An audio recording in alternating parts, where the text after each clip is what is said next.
और चलिए आपको सीधा ले चलते हैं गुरुग्राम, जहां मुख्यमंत्री नायब सिंह सैनी सीआरपीएफ के 55वें दीक्षांत समारोह में शामिल हुए हैं। सेवा यात्रा शुरू करने पर बहुत बहुत बधाई देता हूं, शुभकामनाएं देता हूं। आपको यह भी याद रखना होगा कि आज के दिन आपने राष्ट्रीय ध्वज को पकड़कर और ईश्वर को साक्षी मानकर जो शपथ ली है, वह आपको जनता की सेवा कुशलता से करने के लिए जीवन भर प्रेरित करेगी। आपको यह भी याद रखना होगा कि आपके द्वारा लिए गए प्रत्येक निर्णय का समाज पर गहरा प्रभाव पड़ता है। आपको समाज में हर नागरिक को समान अधिकार देना है और उनके बीच विश्वास पैदा करना है। आपकी भूमिका सिर्फ अपराधियों को पकड़ने की नहीं है, आपको समाज में शांति, सद्भाव और सहयोग का माहौल भी बनाना है। आज मुझे खुशी है कि इस भव्य परेड में हमारे 39 ट्रेनी ऑफिसर्स ने कदम से कदम मिलाकर शानदार परेड का प्रदर्शन किया है। मुझे इनमें 2 बेटियों को देखकर विशेष खुशी भी हुई है। इन्हें देखकर मुझे माननीय प्रधानमंत्री नरेंद्र मोदी जी द्वारा महिलाओं को सेना में कमीशन दिए जाने की बात याद आ रही है। हम उनके आभारी हैं कि उन्होंने देश की आधी आबादी की इस शक्ति को पहचाना और उनके इस निर्णय के बाद अनेक बेटियां देश की रक्षा के लिए सेना में तैनात हो चुकी हैं। हमने हरियाणा में भी बेटियों को पुलिस बल में शामिल होने के लिए प्रोत्साहित किया है। इस समय प्रदेश में पुलिस में 10% महिलाएं हैं। हमारा लक्ष्य है कि इस संख्या को हम 15% तक करना है। प्रशिक्षण और मनोबल किसी भी वर्दीधारी बल की रीढ़ होती है। इतनी अच्छी और गहन ट्रेनिंग देने के लिए मैं केंद्रीय रिजर्व पुलिस बल एकेडमी के प्रयासों की भी मैं सराहना करता हूं। इस एकेडमी ने प्रोफेशनलिज्म, कोर्सेज एंड डेडिकेशंस के उच्च मानदंड स्थापित किए हैं। हमारे केंद्रीय पुलिस बल का देश की सुरक्षा व्यवस्था में अत्यधिक महत्व है। यह बल न केवल सीमा सुरक्षा व आंतरिक सुरक्षा सुनिश्चित करता है, बल्कि यह देश के प्रत्येक नागरिक के जीवन को सुरक्षित बनाने के लिए भी ये प्रतिबद्ध है। आपके द्वारा किए गए कर्तव्यों के माध्यम से समाज में सुरक्षा का एक ऐसा वातावरण बनता है जो सभी के लिए शांति और समृद्धि का संदेश देता है।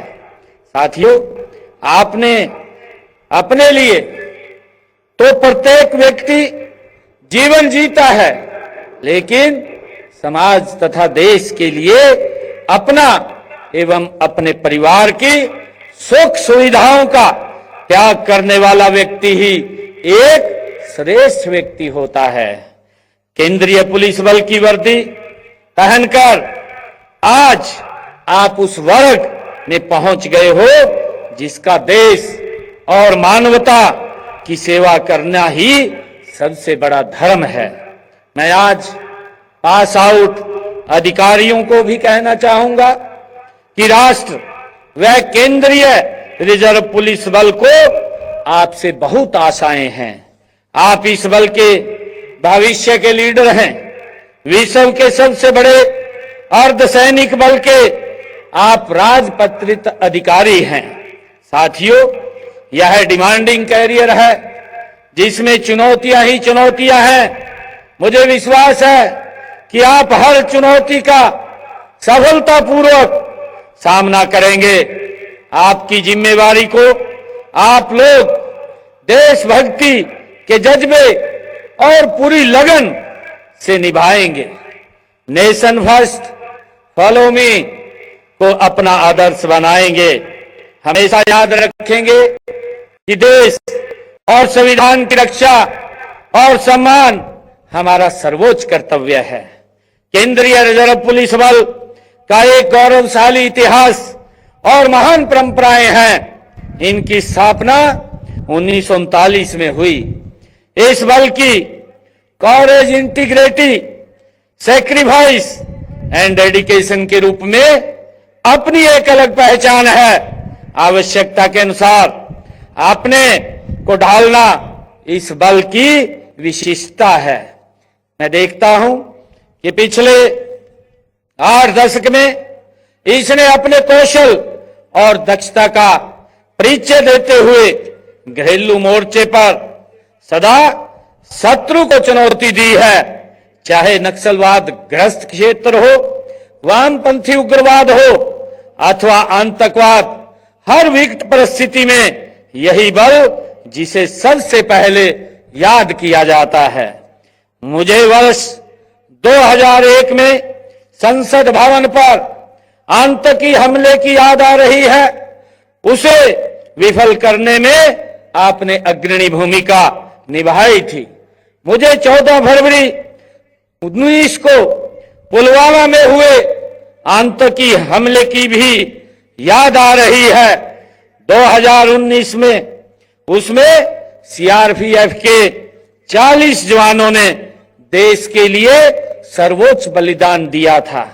इसी प्रकार आपने राष्ट्र की एकता और अखंडता की रक्षा के लिए बलिदान देने का अनूठा इतिहास रचा है। मैं इस बल के सभी शहीदों को भी नमन करता हूं। मित्रों, हरियाणा सरकार ने सदैव पुलिस बलों को मजबूत करने पर बल दिया है। उनके तकनीकी उन्नयन, संसाधनों में वृद्धि और प्रशिक्षण सुविधाओं के विस्तार पर विशेष ध्यान दिया है, ताकि हमारे सुरक्षा बल हर चुनौती का सामना कर सकें। हमने भूतपूर्व सैनिकों व अर्धसैनिक बलों के कल्याण के लिए हरियाणा में अलग से सैनिक एवं अर्धसैनिक कल्याण विभाग का गठन किया है। हम सशस्त्र सेनाओं तथा अर्धसैनिक बलों में सेवारत हरियाणा के सैनिकों की शहादत होने पर उनके परिवारों को 1 करोड़ रुपए की आर्थिक सहायता देने का भी हमारी सरकार ने निर्णय किया है। इसके साथ ही उनके परिवार के एक सदस्य को सरकारी नौकरी हरियाणा के अंदर देने का प्रावधान भी हमने उसमें किया है। हमने अब तक हरियाणा के अंदर 415 आश्रितों को हरियाणा सरकार में नौकरी देने का काम किया है। मैं यहां उपस्थित अधिकारियों से यह भी अनुरोध करना चाहूंगा कि आप कानून को गहराई से समझें। कोई भी बदलाव होता है तो उसकी जानकारी भी रखें। पिछले दिनों माननीय प्रधानमंत्री नरेंद्र मोदी जी के नेतृत्व में अंग्रेजों के जमाने से चले आ रहे अनावश्यक कानूनों में बदलाव किया गया है। पहले के कानूनों में कई खामियां थी जो आज की व्यवस्था से मेल नहीं खाती थी। हमने इन कानूनों की जगह नए कानून लागू कर नागरिकों, उनकी संपत्ति, सम्मान और उनके संविधान प्रदत्त अधिकारियों की रक्षा करने का काम ये हमने किया है। आपको यह जानने की भी जरूरत है कि कई नई तकनीकों का उपयोग अपराधों में भी हो रहा है। इसलिए दुनिया में ज्ञान और तकनीकी से तेजी हो रहे बदलाव की जानकारी होनी चाहिए। इसके लिए कांस्टेंट लर्निंग और रीलर्निंग के प्रोसेस को भी जारी रखा जाए। यही सफलता की कुंजी है। मुझे विश्वास है कि सीआरपीएफ आधुनिकीकरण व सशक्तिकरण की ओर अग्रसर है। मैं आप सभी नवनियुक्त अधिकारियों से कहना चाहता हूं कि यह वर्दी केवल एक पहचान नहीं बल्कि देश की सेवा और बलिदान की भावना का प्रतीक है। इसे पहनकर आपको न केवल गर्व होना चाहिए बल्कि इसकी गरिमा को बनाए रखने के लिए निरंतर प्रयासरत रहना चाहिए। मुझे कुछ पंक्तियां याद आ रही हैं। यह परेड नहीं भारत की ताकत का ऐलान है। हर योद्धा के इरादों में छुपा हिंदुस्तान है। निडर बनो, आगे बढ़ो, हर हाल में अगिड़ रहो। यह केवल वर्दी नहीं, अब आपकी पहचान है। हमें गर्व है कि हरियाणा के अनेक युवा केंद्रीय पुलिस बलों में सेवा देकर देश की सुरक्षा में योगदान दे रहे हैं। जब आप इस प्रतिष्ठा बल का हिस्सा बन रहे हैं, तब आपको ये संकल्प लेना होगा कि निष्पक्षता, निडरता से अपने कर्तव्य का पालन करेंगे। कानून और संविधान की रक्षा के लिए सदैव तत्पर रहेंगे। जनता के प्रति संवेदनशील रहकर उनके अधिकारों की रक्षा करेंगे। किसी भी परिस्थिति में सत्य, ईमानदारी और कर्तव्य निष्ठा से पीछे नहीं हटेंगे। मैं इन शब्दों के साथ एक बार फिर नौजवान अधिकारियों को उनके केंद्रीय रिजर्व पुलिस बल में शामिल होने पर मैं आप सबको बहुत बहुत बधाई और शुभकामनाएं देता हूं। आप सबके और इस श्रेष्ठ पुलिस बल के उज्जवल भविष्य की मैं कामना करता हूं। बहुत बहुत धन्यवाद। जय हिंद।